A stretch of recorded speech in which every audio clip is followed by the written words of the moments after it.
Assim que o Partido dos Trabalhadores chegou ao poder, controlando todas as empresas, controlando até a presidência, eles inventaram uma maneira de coletar dinheiro criminoso através de funcionários públicos. O esquema começou em 2003, usando os funcionários dos Correios. Eles captavam dinheiro de criminosos e dinheiro ilegal. Esse dinheiro era mandado para fora do Brasil, transformado em caixa 2 e usado para pagar campanhas políticas.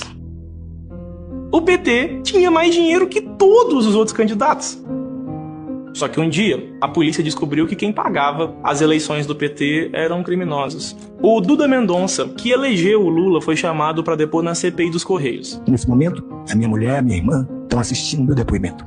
E o Duda conta que ele só terminou de receber os pagamentos pelo trabalho de marqueteiro na eleição do Lula muito depois que o PT chegou ao poder. Num determinado momento, o senhor Marcos Valério chamou a Zilmar e disse assim: traz uma conta lá fora, que fica mais fácil de pagar vocês. Mas era uma coisa esquisita. Mas de novo era assim: ou traz a conta lá fora, ou não vai receber a grana.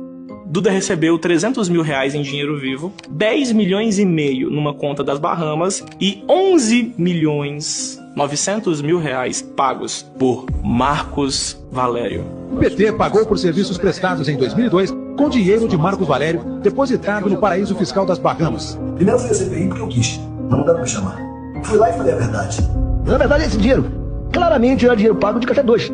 E a gente sabia disso, inclusive. Mas a gente não tinha opção. Marcos Valério não é tão generoso a ponto de oferecer um presente ao presidente Lula e ao PT, à cúpula do PT, pagando uma conta do partido. Esse dinheiro veio de algum lugar. Se eu tivesse feito com a maioria das pessoas, não tinha nada pra mim. E o objetivo maior das investigações da SCP é exatamente descobrir de onde veio esse dinheiro. Lula fez um pronunciamento de emergência, pedindo desculpas pelo mensalão. Não tenho nenhuma vergonha de dizer ao povo brasileiro que nós temos que pedir desculpas. O PT tem que pedir desculpas. O governo, onde errou, tem que pedir desculpas. Porque o povo brasileiro não pode, em momento algum, estar satisfeito com a situação que o nosso país está vivendo.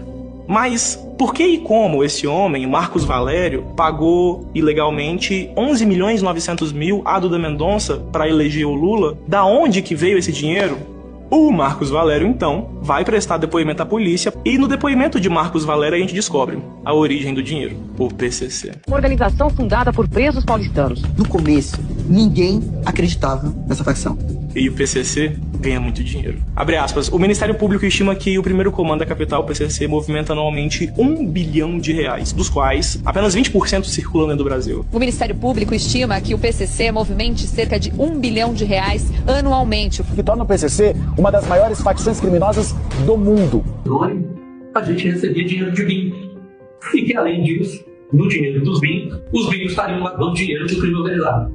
E financiando campanha de candidatos a vereadores do PT e de deputados do PT em dinheiro vivo. E crime organizado durante esse PCC. De acordo com Marcos Valério, o PT só conseguiu crescer e eleger tantos políticos porque, abre aspas, segundo o operador, a aproximação do PT com o PCC começou nos anos 2000, quando o crime organizado passou a financiar algumas campanhas políticas do partido. Então, em 2002, quando Lula foi eleito, o prefeito Celso Daniel também era membro do Partido dos Trabalhadores, e esse prefeito fez um dossiê, abre aspas. De acordo com Valério, Celso Daniel foi morto depois de produzir um dossiê no qual relatava a direção do partido os múltiplos esquemas de corrupção que funcionava na prefeitura de Santo André e arrecadava propina de empresas de ônibus, de limpezas, de casas de bingo e até de peroeiros. O dinheiro obtido financiava as campanhas eleitorais do PT e bancava as despesas pessoais dos seus dirigentes. O prefeito de Santo André, Celso Daniel, foi assassinado com 7 tiros disparados a curta distância. Ele tinha ossos quebrados no rosto e em várias partes do corpo. Abre aspas. Uma coisa, Marcos, é você ser assaltado. Outra coisa, Marcos, é você ser assaltado e torturado. Significa que eles estavam atrás de alguma coisa, na minha opinião, do dossiê. Fecha aspas. Segundo Marcos Valério, Luiz Inácio foi também um dos mandantes do assassinato de Celso Daniel. O caso Celso Daniel está de volta às manchetes 17 anos depois. Tudo isso porque o publicitário Marcos Valério, condenado no mensalão do PT, disse em depoimento à polícia de Minas Gerais que Lula é um dos mandantes do crime. Em depoimento, Marcos Valério acusou Lula de ser um dos mandantes da morte do ex-prefeito de Santo André, Celso Daniel. A denúncia foi publicada pela revista Veja. E o dinheiro que o Partido dos Trabalhadores recebia de criminosos era usado também para pagar 30 mil reais por mês a parlamentares e políticos para que eles aprovassem as medidas do governo Lula. A investigação continuou. E descobrimos também que Duda Mendonça recebeu, na verdade, 195 milhões de reais de governos petistas.